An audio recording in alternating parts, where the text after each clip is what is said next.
Hello, everyone. Hello and welcome. Week six of the B and Elf Quilt-Along. This is it, my friends. This is week 6.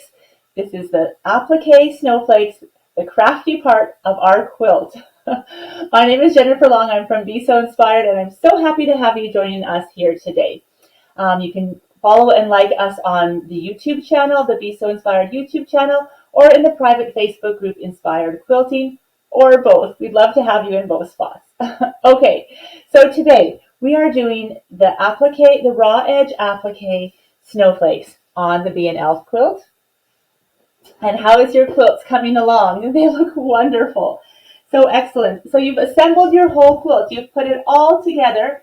And now you just get to applique, raw edge applique some snowflakes. You can do it exactly how the pattern shows you. There are 3 different in 2 sizes. So 6 snowflakes that you can trace and use in the pattern, or you can design your own, or you can enlarge them or make them smaller. You can make many more if you want to have a blizzard, or you can make a little bit less so it's just a sprinkling. So it's completely up to you. I can't wait to see the creativity that comes with your Be an Elf snowflakes. So on this quilt, the sample quilt, I used a darker gray background and then white snowflakes. So they really popped. On the quilt that I am making now, I am using a Rugby Lake Seasonal Basic. It's this is the background fabric. It just has red and really light green dots on it. And I'm going to make my snowflakes colored. So they're going to be red, green, and pink. And they're going to really, really pop. So I can't wait to sort of see this candy kind of snowflake. So I'm using this red snowflake print and this pink snowflake print. And those are both Holly Holiday Fabric Collection by Christopher Thompson, the tattooed quilter. And then this is actually also his basic, and it is a blossom green basic. So I'm going to use those 3 on my second Be an Elf quilt that I am making. Supplies that you will need. So you'll need your yardage. You will definitely need, for raw edge applique, a fuse web. So this is my very favorite one. It's called Heat and Bond Light Sewable.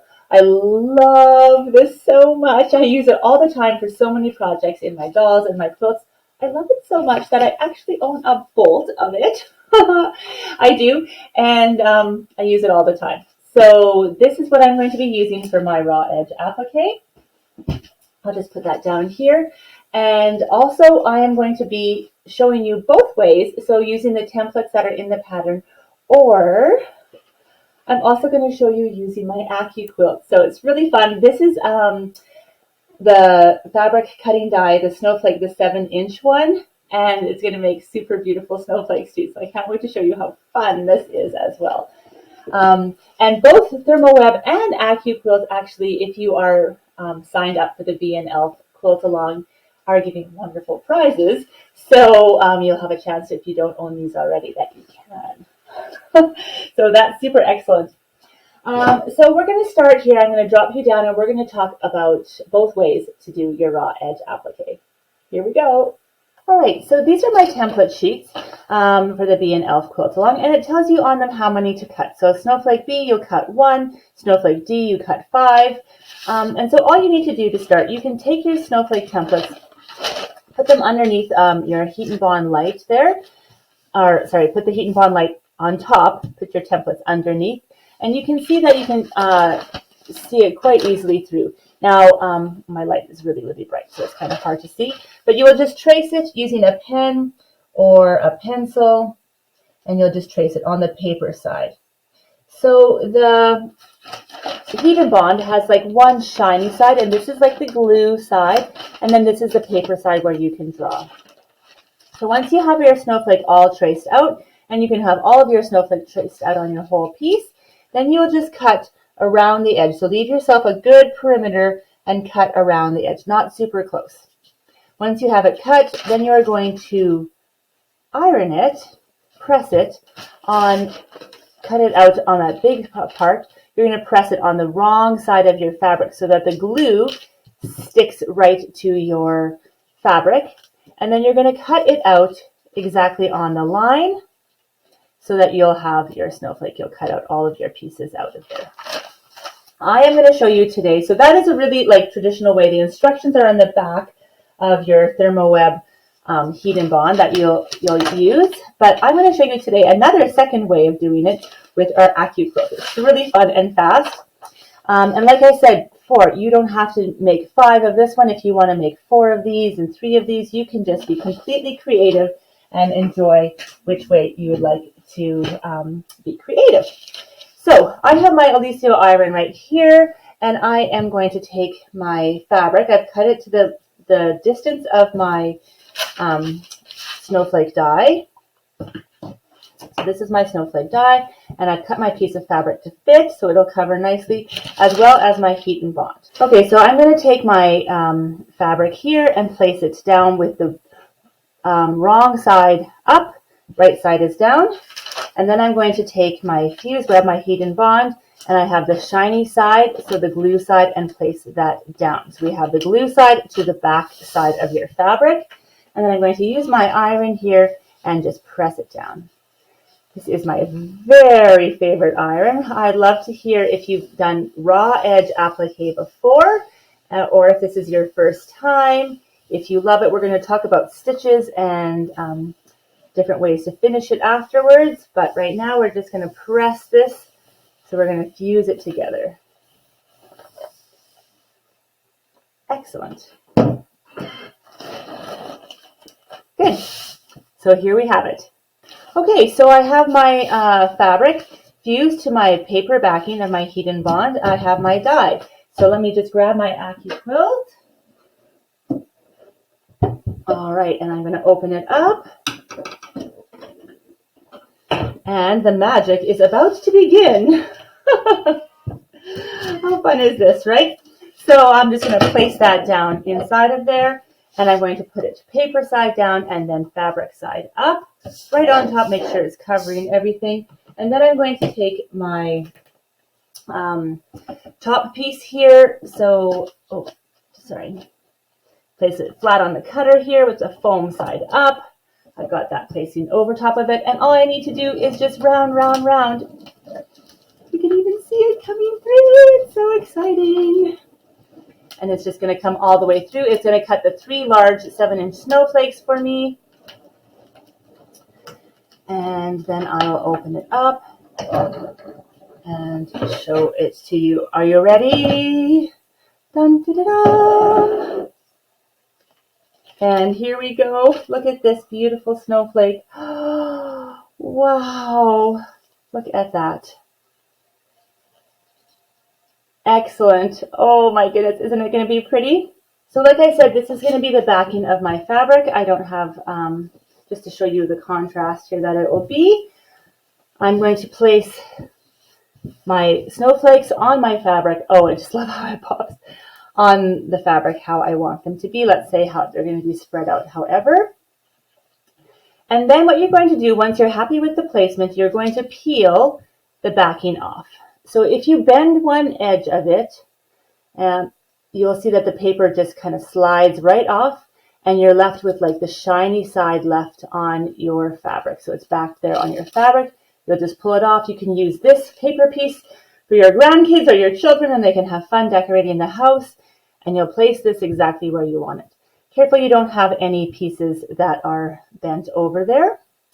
And you'll take the other paper off and place them where you want them as well.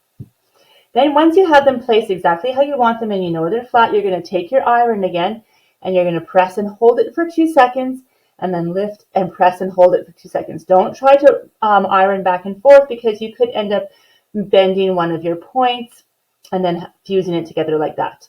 Let's say that does happen. A little workaround is all you have to do with this wonderful stuff is just press again. And as you press, it will like loosen up the glue behind and you can just open it up and reposition it and then press again. So it's not completely permanent, but it is heat soluble. So you need to sort of like heat it up again in order to tear it and move it. Once it's there, then we're going to talk about how to sew. So here we go. So on my snowflake, my raw edge applique, because it's snowflakes, I don't mind if there's a little bit of fraying happening. It kind of gives it this little whimsical look. But if you don't want that tiny little bit of fraying, this quilt has been washed already. If you don't want these tiny little frays to happen in your fabric there, you can do a tighter zigzag or satin stitch around the edge. So if you're going to do just a straight stitch or a triple stitch, you would just follow 1/8 of an inch along all the way around on the outside and then also on the inside like I've done here. However, if you want to do this zigzag satin stitch, you'll start with your pin or your needle in your machine right on the outside. So you don't start on the inside of your snowflake, you start on the outside in a corner spot, or you can start in the middle because you're going to come back to it. And you're going to shorten up your stitch length widthwise and lengthwise, and it's going to go back and forth and back and forth and back and forth. When you come to a corner, don't finish on the inside, you're going to finish on the outside. Lift up your presser foot, make sure your needle is staying in the down position, rotate your machine, rotate your fabric, lower the presser foot back down, and then you're going to go back and do your tight zigzag stitch all the way along again till you get to your end point. And then again, don't finish on the inside, you're going to finish on the outside. Needle down position, lift it up, turn your presser foot, lower it down so your fabric is there, and you're going to come back and work your way this way. So you're always ending on the outside with the needle down position to rotate, no matter where you're going, and you'll just work your way around it, and you can get this beautiful, nice satin stitch around your snowflake. So that, my friends, is week 6, how to assemble the snowflakes on your Bee and Elf quilt.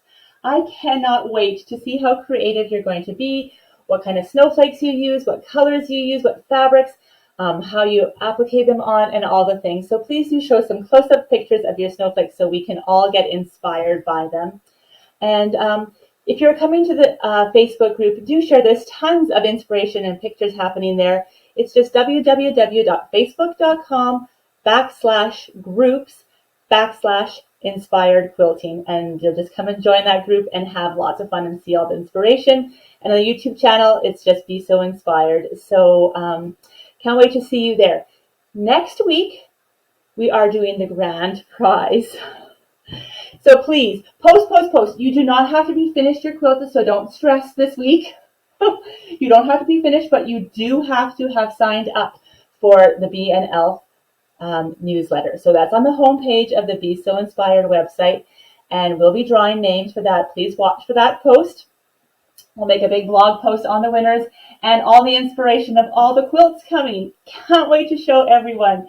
So please keep sharing and have a wonderful holiday. There's so much good stuff coming to both the YouTube channel and the Facebook group, and just Be So Inspired in general in the new year. So I can't wait to see you.